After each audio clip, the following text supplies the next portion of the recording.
Well, that's not good.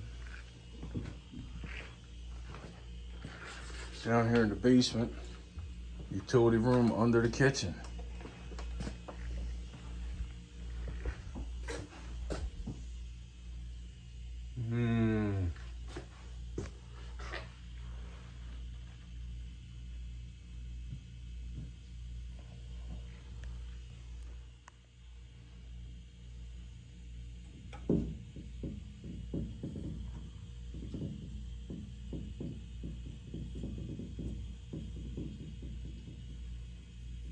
I don't know, I don't feel anything wet.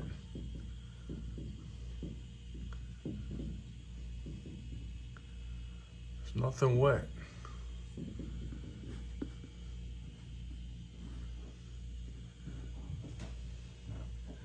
Yep, this is definitely a weird one.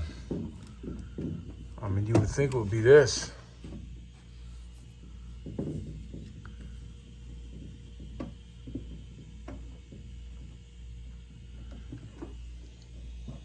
I mean, the puddle's directly under it, but everything's dry.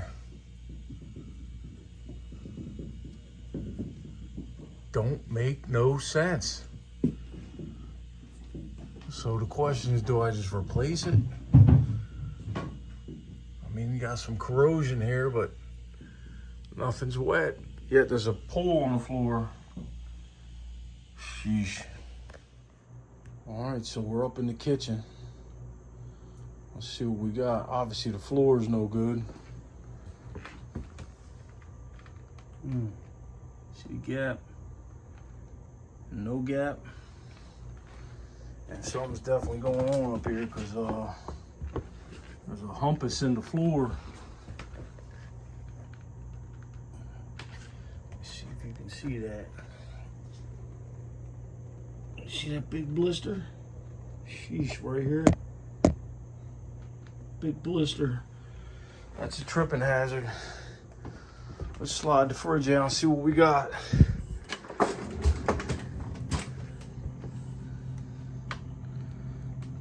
See if there's any leaks first.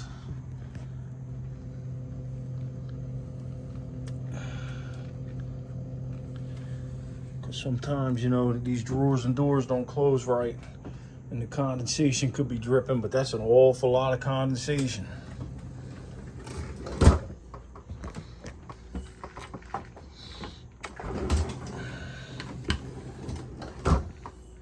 All right, I'm gonna have to put you down while I slide this out. All right, we're out.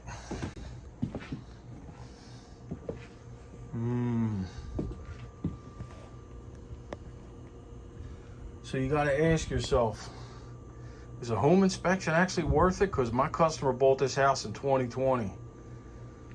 So apparently somebody finished the kitchen floor, but not under the fridge. And then look at this. Looks like evidence of a leak, but doesn't look fresh.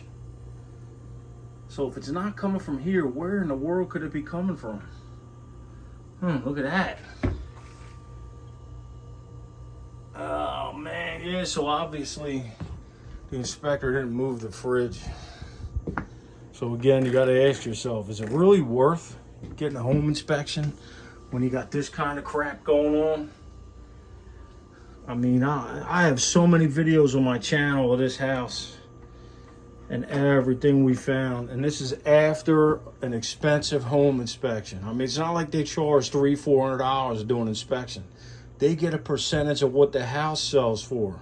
So he made a lot of money, and apparently he's incompetent. Come on, man.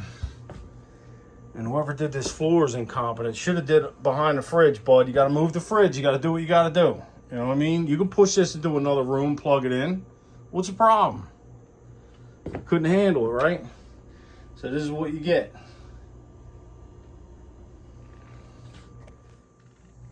All right, so I put the fridge back.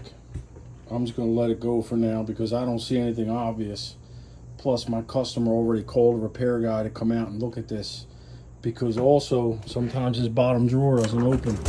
See how it opens real nice and easy right now? Sometimes you can just use this handle to pull the whole fridge out and the drawer will not open. Me and my son Tried to pull it open one day and it just dragged the fridge. That's no good. So we'll let him look at it, see if he can find anything. Well, I think while I'm here, I'm going to see if I can tighten up what I can tighten up. Make sure the hose is tight. The line, the copper line, yep, that's tight. Make sure the packing nut is tight. Nope, that was loose. All right, still good. So I tighten that up. Now let me see if I can tighten up the saddle.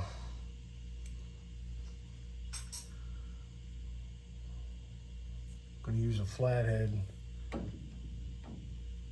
Try to get a better bite than a Phillips. All right, so that's a little bit loose. So we'll squish down that rubber gasket a little bit.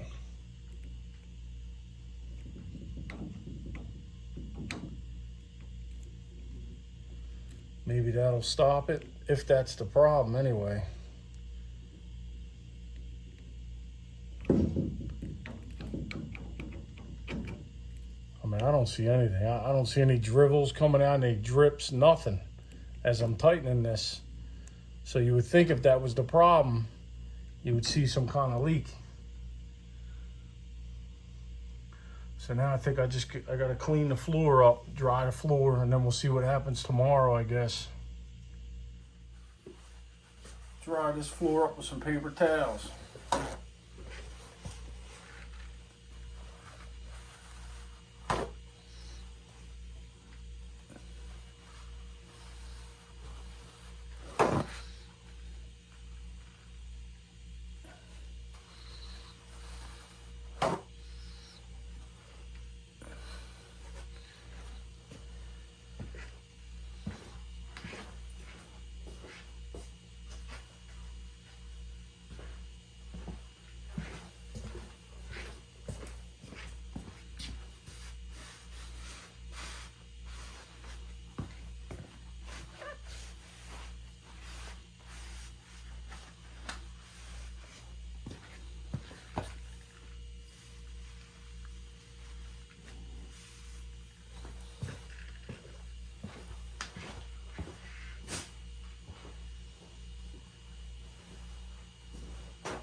Now, if I come in tomorrow and there's a big puddle here again, I know I got a serious problem and I'm gonna have to dig a lot further.